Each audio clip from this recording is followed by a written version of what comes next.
We have a special guest here on Groove.com today, Alex Tapia. Alex is in 8th grade, and you happen to drop into the studio because you have some interesting interests. Oh, Okay. yeah. And so you started, you sat in on a previous interview, and you helped operate some of the equipment in our control room. Yeah. And what you shared afterwards, you, let me know that you're a guy of character, and you had some really interesting things to say. Well, yeah. I have a lot of things to say, actually. Yeah. Okay. Well, let me see if I can. Well, first of all, feel free to share what you. If I don't probe an area that's really interesting to you, go ahead and I say, oh, let me mention something else. Okay? Yeah. Okay.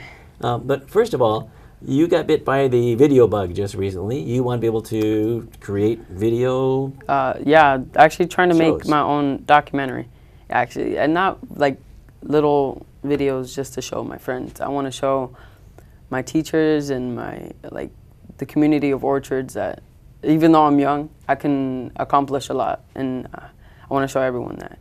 And I haven't actually the video bug for not that long, but for I think I've been planning this documentary for more than 8 months now, and I was supposed to originally start in July, but it couldn't happen. You know, money's tight in this kind of situation for the middle class, and so I had to put off, and so right now I'm looking to expand for money options and stuff like that. But the documentary will be about it's called The First Week of the Seasons, and the main topic is gonna show how people change as the year progresses. Like an example would be in the summer you're more relaxed and you want to have fun, and then in the winter you're stressed on financial issues, but then you want to know what kind of gifts you have to get, and then in the fall you want to know who wins the elections and stuff like that. And so that's when it's going to show how people change their emotions and how they change physically and stuff like that over the year, how the months go.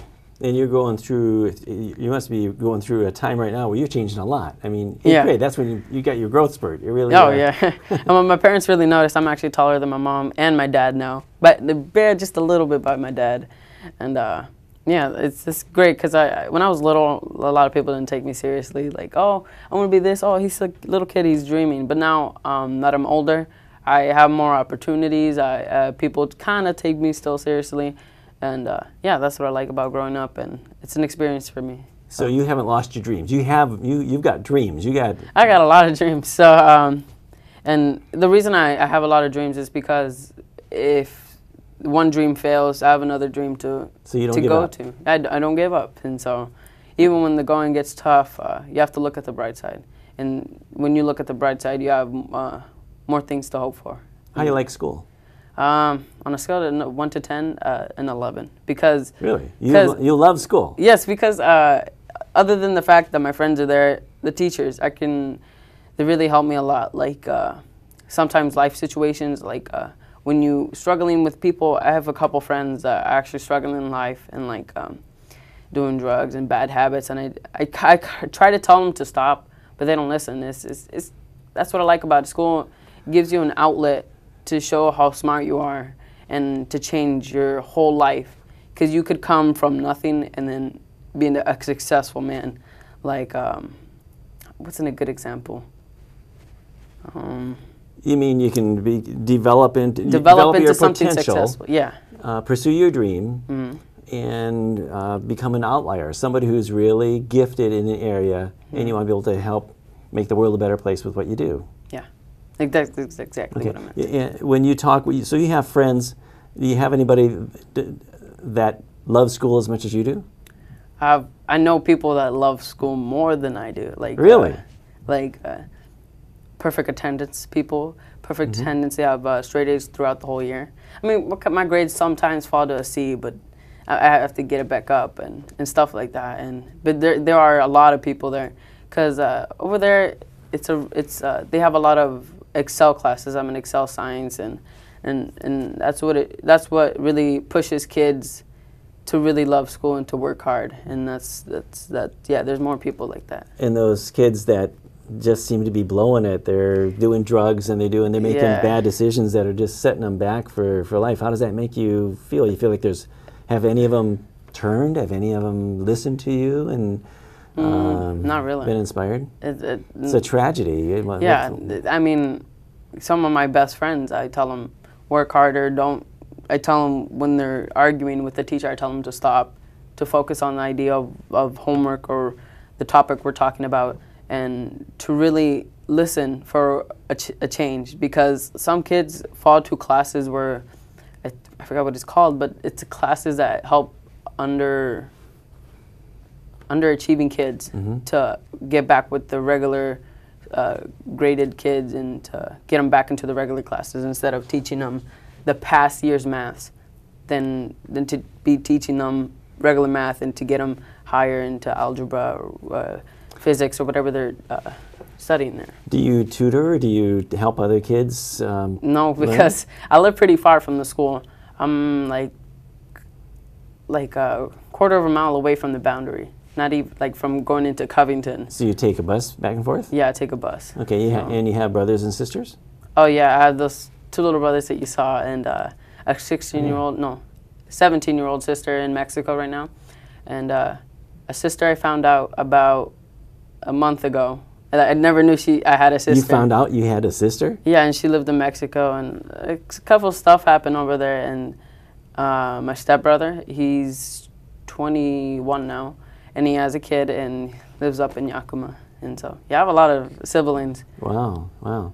So you have family, and some of that family sounds like it's kind of here and there. It's not united. Some of that family's kind of separated. And recently, my stepbrother said we never supported him and stuff like that. But we always bring him back. My dad always wanted, because he had my stepbrother with another woman, and so we always wanted him to officially be with our family, to live with us, like through his years and stuff. But the mom would refuse and stuff, and I kind of like his mom changed his point of view on us, and he stopped talking to us and stuff like that. And it's kind of sad. Yeah, I know. He's a big brother to me. Of course, I looked up to him. And then my sister that I found out about a month ago, her husband died and with the cartel, and I was like, wow. It's like, I was like, I had a sister and her husband died, and I'm an uncle, I guess, and she has a kid. It's a lot of conflicts happening with this family, and I was like, I'm glad to be in the state of Washington, where I can get a good education, have more opportunities, and to have parents who support me and stuff like that. And what's the word? Were you born here? Yeah, I was born here. So you're an American citizen. Yeah.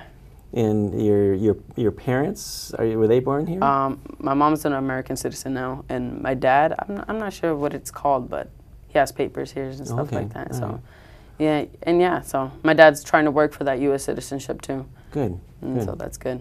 Yeah. Great. If you had any words of advice for kids in your kind of age, what would you tell them? To dream big, because if you dream big, you strive harder for that goal, and the more you strive, the more you get looked at, and you help out in the community. So other people will look at you as, oh, he's a great kid and stuff like that. And so, what I would just say is help the community, help your neighbors, dream big, and work hard. All right. Why? Why should you dream big? Why should you work hard? Because if you dream big, you'll be more successful, and you will help your children live a better life than what you had and stuff like that. And if you work harder, you'll get work ethic, and in that dream where you're trying to. Where did those values come from? Is somebody teaching you those things, or what? No. Where are they coming from? I love to read books, and many of my idols were Steve Jobs to Bill Gates, all those computer guys and stuff like that, and Warren Buffett in the stock world. And I started reading at a 5th grade level when I was in kindergarten, and so I always loved reading, and reading always helped me get those dreams. I was big in sports, and that helped too, and of school, because since I love school, I go, and that helped too. That helped a lot. So everything that I did helped me find these values, and to really think, and to read about less unfortunate kids like in Africa or in poverty and stuff like that. That made me think, like, wow, I'm grateful to have what I have and to work harder to make my kids live a better life. Where can you imagine that you'll be 10, 15 years from now? I mean, what are you going to be doing? What's life going to look like? Well, I'm like successful, have a degree in either business and computer programming or something like that, and probably 2 kids, a big house up in, I'm not sure where I want to move yet, but in 10 years to 15 years, I'll be living good. I'll be living a good lifestyle. And it sounds like that you want to be able to be successful, but a very important part of that success is to help other people. Yeah. To be able to make them successful. Yeah, I've helped out with, like, in church, we do these barbecues for everyone, from, like, we set up tables, we give out presents. I volunteer a lot with that. I was going to help out with the hospital, volunteer, talk with the cancer patients, but I wasn't old enough, I guess. But I was like, if I want to talk with the kids and going what they're going through and stuff like that, I still have to go through the training, but I want to volunteer at Red Cross. And they say I have to have an adult, of course, and to help me with that, to volunteer with Red Cross. And yeah, I want to help everywhere because, as I told you, less unfortunate kids, they feel down. You know, I've met a lot of those kids, and sometimes they feel like giving up, not wanting to go to school, making the bad decisions, and so I want to help out with that, and so yeah. Good. I think just your example and your uncommon kind of values that you've adopted, it's inspiring for others. And as you learn bit by bit and as you apply those, I think other people will look up to how you're living because it makes sense. So good for you. Congratulations. All right, thank you. Yeah, great inspiration. Great. I guess that wraps it.